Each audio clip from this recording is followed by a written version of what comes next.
कि जिस प्रकार से कोटपुतली के अधिकारियों में जो मरोड़ आ गया है, एक समय दे देना, इनके नाक में नकेल डाल दूंगा और जैसे घुमाओगे उसी प्रकार आपके चारों तरफ घूमते नजर आएंगे। इन्हीं भावनाओं के साथ आप सबको मेरी ओर से बहुत बहुत धन्यवाद। जय जवान, जय किसान, जय हनुमान। शब्दों से हमको संबोधित करें भाई रामस्वरूप जी कसाना साहब। देव म्यूजिक कोटपुतली। भोमिया बाबा के इस पावन मंदिर में और सबसे खुशी की बात तो ये कि आज जिस प्रकार से भगवान इंद्रदेव ने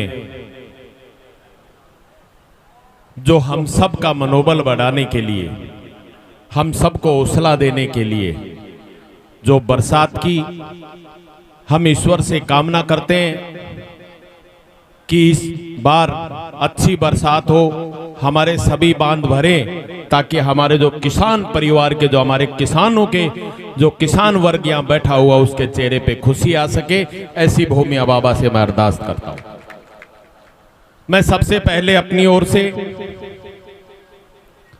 सम्मानीय जयराम जी ठेकला, सम्मानीय श्री प्रहलाद जी मासी साहब और इनके साथ दोनों डांसर को अपनी ओर से बहुत बहुत हार्दिक अभिनंदन और स्वागत करता हूं। स्वागत और अभिनंदन इसलिए करता हूं कि आप दोनों ने राजस्थान में, पूरे राजस्थान में हमारे क्षेत्र का नाम रोशन किया। इसके लिए तहे दिल से आपका हार्दिक अभिनंदन और स्वागत। मंच के ऊपर विराजमान परमादरणीय सम्मान्य भाई देव जी, आपके अपने जिला पार्षद सम्मान्य भोम सिंह जी, सरपंच संघ के पूर्व अध्यक्ष सम्मान्य मामराज जी, भाई विकास जी, भाई पवन जी, जितने भी जो लोग बैठे हैं, अपने यूथ के अध्यक्ष भाई अशोक जी और मेरे साथ आए हमारे जुझारू किसान नेता भाई इंद्राज जी कसाना और आप सभी जितने भी जो मंच पर हैं, भाई दाताराम जी, जितने भी सभी लोगों को मेरी ओर से बहुत बहुत धन्यवाद। कि आप चाहे कोई भी समय हो, कैसी भी स्थिति हो, परिस्थिति हो, आप सदैव समय पर पहुंचकर इस जनता का हौसला बढ़ाते हैं, मार्गदर्शन देते हैं और खास तौर से कि आप उन विपरीत परिस्थितियों के अंदर भी आप जो लड़ने का जनता को हौसला देते हैं, उसके लिए तहे दिल से आप सभी का बहुत बहुत धन्यवाद। मेरे सामने विराजमान परमादरणीय सम्मान्य मेरे बुजुर्गों को मेरा पांव थोक, मेरे युवा साथियों को मेरा प्यारा प्यारा नमस्कार और मेरी मातृशक्ति को मेरा नमन। आज जिस प्रकार से प्रहलाद जी ने जो रामायण के अंदर आप सबको लव कुश की जो कथा सुनाई और किस प्रकार से उन्होंने आगे बढ़कर, आज मुझे फिर आप लोगों के जब भी सुनने का मौका मिलता है, हम सुनते हैं, ये हमारे ग्रंथ हैं, हमारे ग्रंथ जो हमें शक्ति प्रदान करते हैं, जो हमारे ग्रंथ हैं वो हमें आगे बढ़ने की प्रेरणा देते हैं। आज भी हमारे वैज्ञानिक कहीं पहुंचे हो, लेकिन जो हमारे बड़े बुजुर्ग जिन्होंने हमारे ग्रंथों को बनाया, जो ग्रंथों को लिखा, उन ग्रंथों के मायने से अगर आज भी हम चले तो हम कभी दुखी नहीं रह सकते। आज उसी रामायण के अंदर जब भी हम लोग बात करते, कई बार बात होती है और मुझे आज भी याद है कि जब मां सीता मर्यादा पुरुषोत्तम भगवान श्री राम को, जब भगवान श्री राम ने उनको छोड़कर जाने का, वनवास जाने का आदेश दिया, तब उन्होंने एक बात कही थी कि हे भगवान श्री राम, याद रखना, 9 माह तेरा चलेगा जी, याद रखियो। और मैं भी इतना कहना चाहता हूं मेरी जनता जनार्दन से कि 5 में से 7.5 चले गए हैं। आप लोगों को सोचने और समझने की आवश्यकता है। हम सब लोग जो संघर्ष करते हैं, जो आप लोगों के लिए लड़ाई लड़ते हैं, ये लड़ाई कभी हम अकेले नहीं लड़ सकते। भाई विकास जी अकेले नहीं लड़ सकते, देव जी अकेले नहीं लड़ सकते, भाई इंद्राज जी, सभी लोग मिलकर जब आप लोग हमें सिंबल प्रदान करते हैं, तब भी कभी कोई क्षेत्र में ऐसी घटनाएं होती हैं, और उन घटनाओं में जब हम लोग पहुंचते हैं तो लोग कहते हैं कि भाई काम हो जाएगा। ये हमारे वजह से नहीं होता है, ये होता है जो आप लोग यहां बैठे हुए हो। ये सबको पता है, प्रशासन को भी पता है कि जब भी ये लोग पहुंचेंगे तो गरीब मजदूर के लिए लड़ाई लड़ेंगे, और हमें हमारा एक कर्तव्य भी बनता है कि हम सदैव वहां पर पहुंचे जहां पर अन्याय हो रहा हो।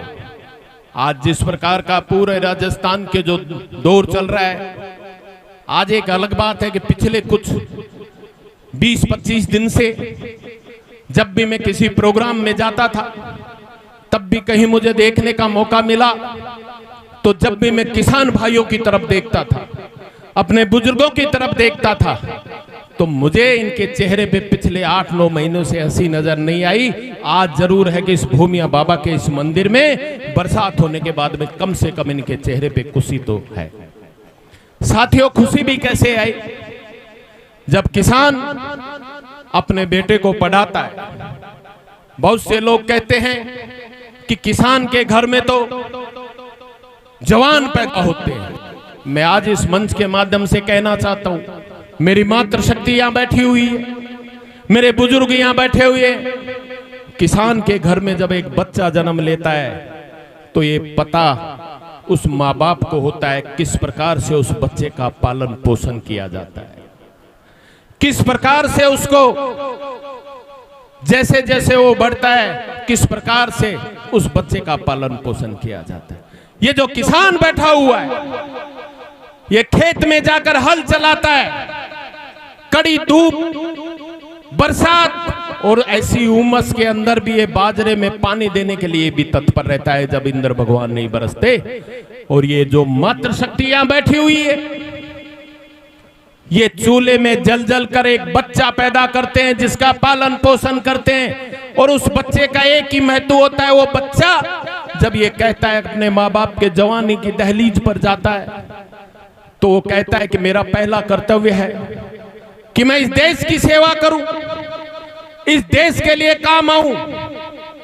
वो सेना में नौकरी के लिए नहीं जाता है, वो सेना में जाता है देश के जज्बे के लिए लड़ने के लिए। वो कभी किसी अधिकारी को नहीं कहता कि हमारी पोस्टिंग दिल्ली, जयपुर, देहरादून या ऐसे इलाकों में करो जहां हमें सुख मिले। ये किसान के बेटे हैं, ये कहते हैं कि हमारी पोस्टिंग वहां करो जहां देश का बॉर्डर हो, और हम अपने देश की रक्षा करते हुए चाहे अपने प्राण भी न्यौछावर कर दें, लेकिन देश के तिरंगे को नहीं झुकने देंगे। ये जज्बा लेकर इस देश के नौजवान, इन गांवों के बच्चे सेना में जाते हैं। बड़ा दुर्भाग्य है कि जब इस देश में सेना को भी संविदा के ऊपर लागू किया, पूरे राजस्थान में हमने इसका विरोध किया, और आज भी विरोध दर्ज करता हूं, और हर मंच के माध्यम से विरोध दर्ज करता हूं। इसलिए दर्ज करता हूं कि ये राजस्थान की भूमि है, ये वीरों की भूमि है, इसके कण कण में वीरता बसती है, इसके कण कण में वीरता बसती है। जब भी आवश्यकता पड़े, यहाँ की मातृशक्ति, यहाँ जंगलों में जब शेर भी आते थे तो ये किसी को बुलाती नहीं, अकेले उस शेर का सामना करने वाली मेरी मातृशक्ति है। इनके बच्चे देश की सेवा करने के लिए जाते हैं। इनकी सोच ये नहीं होती, इनकी सोच होती है कि मेरे देश का मान सम्मान कैसे बढ़े, मेरे देश के लिए मैं काम कैसे आ पाऊं, ये इनकी सोच होती है। आज मुझे कई बार हम गांव में निकला करते थे, लोगों से बात भी करते हैं, बहुत सी कुछ जो हमारे अंदर कमियां हैं वो भी लोग हमें बताते हैं। क्यों बताते हैं? इसलिए बताते हैं कि आप लोगों ने 2008 के अंदर मुझे भी राजस्थान की विधानसभा में जाने का मौका दिया, और जब मैं वहां गया आप लोगों के काम भी हुए। हो सकता है कई से ऐसे भी काम है कि आज तक जब भी मैं जाता हूं तो बहुत कहते हैं तेरे कार्यकाल में ऐसा काम हुआ, ऐसा काम हुआ। मैं तो इतना कहना चाहता हूं मेरे बुजुर्गों से, मेरी मातृशक्ति से कि किसान का बेटा हूं। हो सकता है बहुत सी गलतियां रही होंगी, लेकिन उन गलतियों को सुधारूंगा, और गलतियों को सुधार कर आपकी सेवा के लिए तत्पर रहूंगा। यह विश्वास दिलाने इस भूमिया बाबा के मंदिर में आया हूं। कहना चाहता हूं मेरे किसान भाइयों कि जब हमारे बेटे अभी बात कर रहे थे भाई विकास जी कि शिक्षा से जुड़ो, बड़ी अच्छी बात है और मैं धन्यवाद भी देना चाहूंगा। मैं धन्यवाद भी देना चाहूंगा उस स्वर्गीय सम्मानीय कर्नल साहब को जिन्होंने इस सोती हुई कौम को जगाने का काम किया। आज हम सब किसी भी समाज के व्यक्ति हो सकते हैं। हमारा कर्तव्य बनता है कि हम प्रत्येक समाज के प्रत्येक उस व्यक्ति का सम्मान करें जिन्होंने सोई हुई कौम को जगाने का काम किया है। आज खुशी भी होती है कि जब हम किसी ऑफिस में जाते हैं, जहां हमारी जो बहन बेटियां यहां घूंघट में बैठी हुई हैं, आज इन्हीं में से निकलकर कोई एसडीएम बनकर जब जाते हैं तो कहते हैं आ जाओ ताऊ जी, आ जाओ चाचा जी, क्या चाय पियोगे?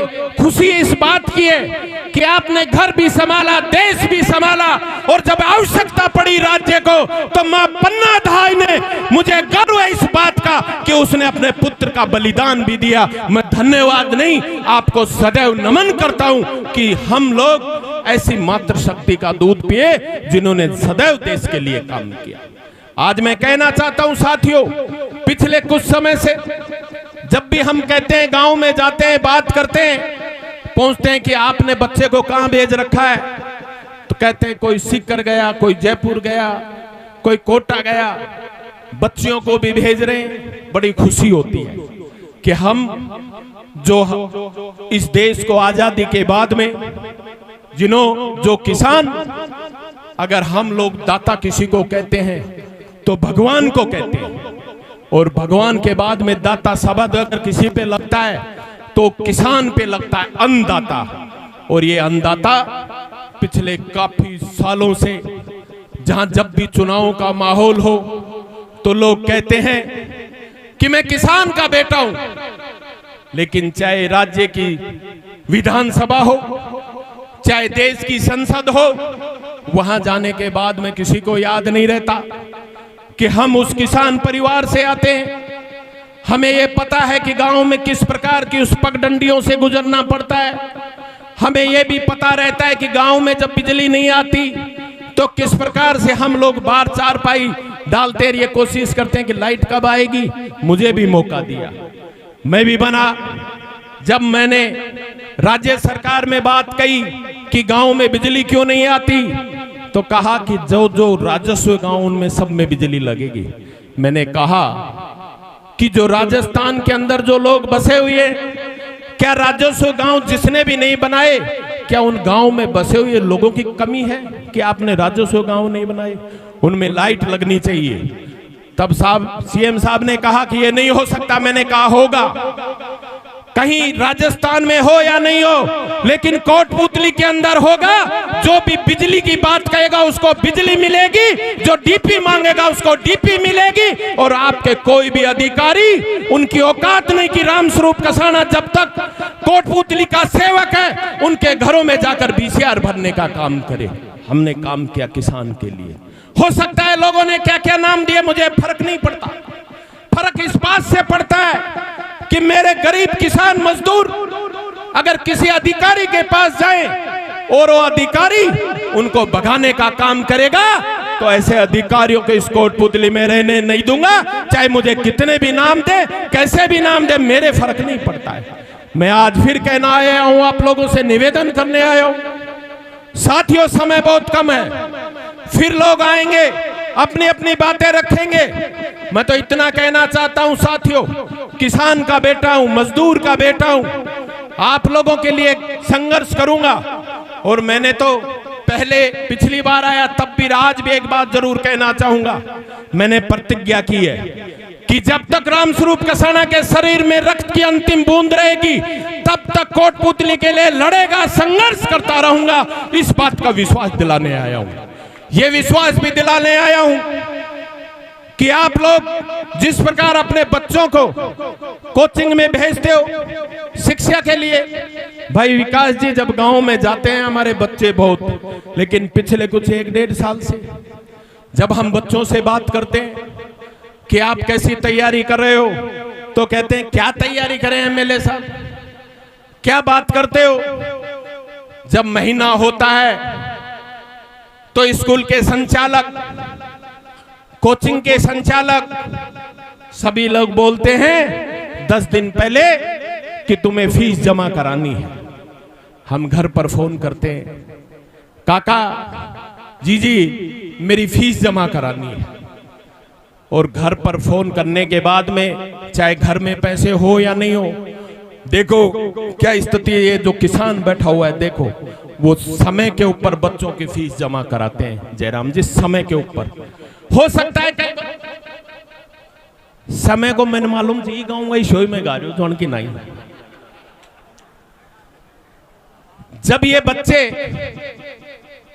स्कूल की फीस जमा समय पे कराते हैं तो माँ बाप का एक सपना होता है। कई बार लोग कहते हैं, मासी जी भी कहते हैं, जो अच्छा काम करेगा उसे स्वर्ग मिलेगा, जो बुरा काम करेगा उसे नरक मिलेगा। आज मैं कहना चाहता हूं मेरे किसान भाइयों से, मेरे नौजवान साथियों से, मैं अपनी उन बहनों से भी कहना चाहता हूं, माता पिता को स्वर्ग उसी दिन मिल जाता है जब उनका बेटा लायक हो जाता है, और बेटे के नाम से माँ बाप को जाना जाता है, उसी दिन माँ बाप को स्वर्ग मिल जाता है। और जब स्कूल की फीस भी जमा हो गई, बात आती है पेपर देने की। कई बार, पिछली बार तो अभी जब पेपर थे 6-7 महीने पहले, तब हमने, हमारा एक बच्चा था, मैंने कहा बेटा पेपर देने क्यों नहीं गए? बोले एमएलए साहब पेपर देने कहां जाएं? राजस्थान में जो सरकार बनी हुई है, ऐसी निकम्मी, इसी गूंगी और बहरी सरकार बनी हुई है। जब भी हम पेपर देने जाते हैं तो कोई 1000 करोड़ में पेपर बेच रहा है, कोई 100 करोड़ में पेपर बेच रहा है, लेकिन पेपर लीक हो जाते हैं। ऐसी स्थिति इस राजस्थान में बनी हुई है। ये जो सरकार आयुष्यू में है, आयुष्यू तो जानो तो ना, अब तो जाने पर लगा ना, इनकी ऐसी स्थिति बनी हुई है। मैं तो कहना चाहता हूं गहलोत साहब किस कुर्सी पे चिपके हुए हो? जो मान गया सम्मान गया, और आप जो नहीं बोल पाए वो भी बोल दिया। कम से कम इसका त्याग करके इस जनता के बीच में आओ और जो जो कमियां रही उनसे माफी मांगो, ताकि कम से कम इनके बच्चों के साथ, इनके बच्चों के जो भविष्य के साथ खिलवाड़ किया है, ये जनता कभी माफ नहीं कर सकती। हम सबको लड़ने की आवश्यकता है। मुझे गर्व है इस बात का कि मैं जिस पार्टी से आता हूं, आरएलपी से, गर्व है इस बात का कि जब हमारे बच्चों के भविष्य के साथ खिलवाड़ हुआ तो हमने सीएम को घेरने के लिए पूरे जयपुर को जाम किया। मैं धन्यवाद देना चाहता हूं सम्मानीय बेनीवाल जी को कि आप लोगों के लिए, किसानों के लिए, चाहे आपके सांजापुर का बॉर्डर हो, चाहे जयपुर के रोड हो, सदैव जाम करने का काम किया है। हमने पूरे 5 साल हमने संघर्ष किया। हमने एक प्रतिज्ञा की है कि हम गांव गांव, ढानी ढानी जाएंगे, किसान कौम को जगाएंगे। और ये कहना चाहता हूं मेरे किसान भाइयों से, ये निवेदन लेकर आया हूं कि कब तक मांगते रहोगे, कब तक हाथ फैलाते रहोगे? खड़ो, उठो, अपनी ताकत के साथ एक हो जाओ और किसान के बेटे को राजस्थान का मुख्यमंत्री बनाओ, ताकि आपके भाग्य का फैसला हो सके। आप स्वयं अपने भाग्य का फैसला लिखे। आप लोगों से निवेदन करने आया हूं, आप लोगों से आग्रह करने आया हूं कि साथियों, समय बहुत कम है, लेकिन इस समय में हम सबको एक होने की आवश्यकता है। ये कहीं मत करना कि कौन किस जात का है, इतना जरूर देखना कि कौन व्यक्ति है जो सदैव, चाहे बरसात हो, ठंड हो, गर्मी हो, उसमें लड़ने के लिए आपके लिए कौन खड़ा रहता है। अगर कोई भी ऐसा व्यक्ति है, आप उसको चुनकर राजस्थान की विधानसभा में भेजो, ताकि किसान के बेटे को मुख्यमंत्री बने। इसके लिए आप लोगों के बीच में आया हूं। कहना चाहता हूं मेरे किसान भाइयों, हम सब लोग मिलकर लड़ेंगे, तभी जाकर ये जो नूरा कुश्ती हो रही है राजस्थान के अंदर, कभी वसुंधरा, कभी गहलोत, इसके गठबंधन को अगर किसी ने काटने का काम किया है तो सम्मानीय बेनीवाल जी ने किया है। अब तो जागो किसान भाइयों, पहचानो अपनी ताकत को। आप जब हल चलाते हैं तो धरती मां आपको आशीर्वाद देती है, आपको आशीर्वाद देती है कि मैंने ऐसे सपूत किसान पुत्र पैदा किए जो देश के लिए अन्न पैदा करता है। जब बात आए आपके परिवार पर, जब बात आए आपके बच्चों के भविष्य के लिए, तो आपको लड़ना होगा और लड़ेंगे सब मिलकर एकता के साथ, तब जाकर इस कोटपुतली का भला होगा। मैं तो इतना कहना चाहता हूं मेरे भाइयों, समय बहुत हो गया, पीछे से कहा जा रहा है। मैं तो अपनी बात को विराम दूं उससे पहले इतना जरूर कहना चाहूंगा कि जिस प्रकार से कोटपुतली के रोडों के अंदर मरोड़ और यहाँ के अधिकारियों में जो मरोड़ आ गया है, एक समय दे देना, इनके नाक में नकेल डाल दूंगा और जैसे घुमाओगे उसी प्रकार आपके चारों तरफ घूमते नजर आएंगे। इन्हीं भावनाओं के साथ आप सबको मेरी ओर से बहुत बहुत धन्यवाद। जय जवान, जय किसान, जय हनुमान।